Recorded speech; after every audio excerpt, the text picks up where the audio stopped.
दोस्तों कभी कभी मुझे कुछ आदमी ऐसा इंस्ट्रक्शन के लिए पूछते रहते हैं, बताते रहते हैं कि जब मौसम ऐसा रहता है, जब सूरज दिखाई भी नहीं देता है, तो उस टाइम पे सोलर पैनल कितना बिजली बनाते हैं, कितना परसेंट बिजली बनाते हैं और किस तरह का होता है। तो मौसम के अकॉर्डिंग मैं आपको ये जानकारी दे दूं कि यदि आपका मौसम के अंदर सूरज दिखाई नहीं दे रहा है तो आपका बिजली का उत्पादन 5 से लेके 25% तक होता है।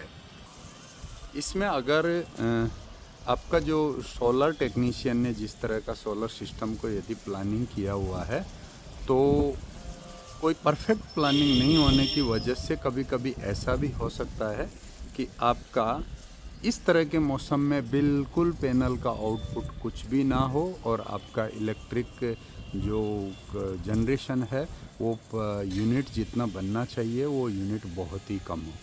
तो इस चीज़ का तो आपको इस विशेषकर ध्यान रखना ही होगा कि आपका उत्पादन क्या सोलर सही बना रहा है क्या।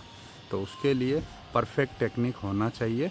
टेक्निक के लिए कभी भी मेरे को कमेंट करके पूछ सकते हो कि किस तरह से क्या सर्किट डिजाइन होना चाहिए जिसकी वजह से आउटपुट अच्छा से अच्छा बने, जैसे कि MPPT सोलर टेक्निक। तो टेक्निक कब क्यों इस्तेमाल करनी होती है वो कमेंट करके पूछ सकते हैं। जब आपके परफेक्ट पावर होता है तो उसके मुताबिक आपने जो जैसे भी क्लीनिंग करके दिखाना होता है कि पैनल एकदम क्लीन होना चाहिए, साफ़ सुथरा होना चाहिए और उसके दौरान में आपको ये दिक्कतें आना चाहिए, ये नहीं आना चाहिए। तो मौसम साफ़ रहेगा, ट्रांसपेरेंट रहेंगे, पूरे पैनल क्लीन रहेंगे तो आपका अप टू 25% तक पावर मिलेगा। लेकिन साथ में टेक्निक अच्छी होना चाहिए। जिस तरह से भी आपका पैनल को जो डिज़ाइन किया हुआ है वो पैनल का वायरिंग और कनेक्टिविटी कनेक्शन है वो परफेक्ट होना चाहिए। ये स्पेशली आपका जो सोलर इन्वर्टर है उस इन्वर्टर की इफ़िशियंसी जो क्वालिटी है वो मैचिंग होना चाहिए। उसके साथ साथ ही उसमें जो की हुई प्रोडक्ट की क्वालिटी वो परफेक्ट होना चाहिए। ऐसे ही जैसे कि अभी बारिश का मौसम रहता है या जैसे बादल बहुत ज़्यादा होते हैं, क्लाउड होते हैं, लाइटनिंग होती है, तो उसके लिए LA होना ज़रूरी है। LA किस तरह से क्या काम करता है ये मैं LA का शेप दिखा देता हूँ आपको कि LA ये LA होता है। इसके ऊपर ये एक पॉलीथीन लगा रखी है और ये लाइटिंग अरेस्टर होता है।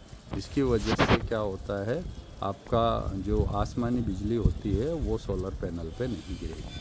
तो ये परफेक्ट लगाना ज़रूरी है और इसके लिए गुड अर्थ कम से कम भी 4-5 मीटर का गैप से होना चाहिए, जो नॉर्मल वायरिंग का गुड अर्थ से बेटर होना चाहिए। तो ये परफेक्ट जानकारी होनी चाहिए और इसको आपने तरतीब से यूज़ करना है। और इन्वर्टर्स है, इन्वर्टर के अंदर अलग अलग टेक्निक के चार्जिंग टेक्नोलॉजी होती है। वो टेक्नोलॉजी के मुताबिक उसका प्लानिंग परफेक्ट होना चाहिए। यदि प्लानिंग परफेक्ट है तो इस तरह का, जैसे आपको एग्जांपल AC DC DP तो मैं दिखा दूं कि किस तरह से जो DC DP होती है, ये DC DP होती है। जैसे दो तरह के यहाँ पे सोलर सिस्टम है तो दोनों के लिए अलग अलग DC DP लगा रखी है।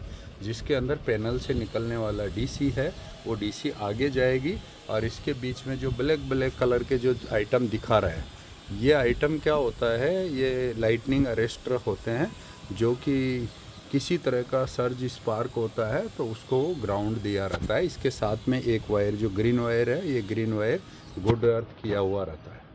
तो इसकी वजह से हमेशा ज़्यादा से ज़्यादा बेटर तरीके से उसका करते रहते हैं और इसमें कभी भी पैनल की बॉडी के ऊपर कभी भी शॉर्ट सर्किट या करंट लगने का कभी डर नहीं रहेगा।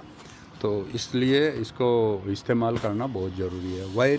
वायरिंग परफेक्ट वायरिंग होना चाहिए। कभी भी वायरिंग ऐसे फालतू लटके हुए नहीं रहना चाहिए और इसको ज़्यादा से ज़्यादा बेटर तरीके से वायरिंग को बांधा हुआ होना चाहिए।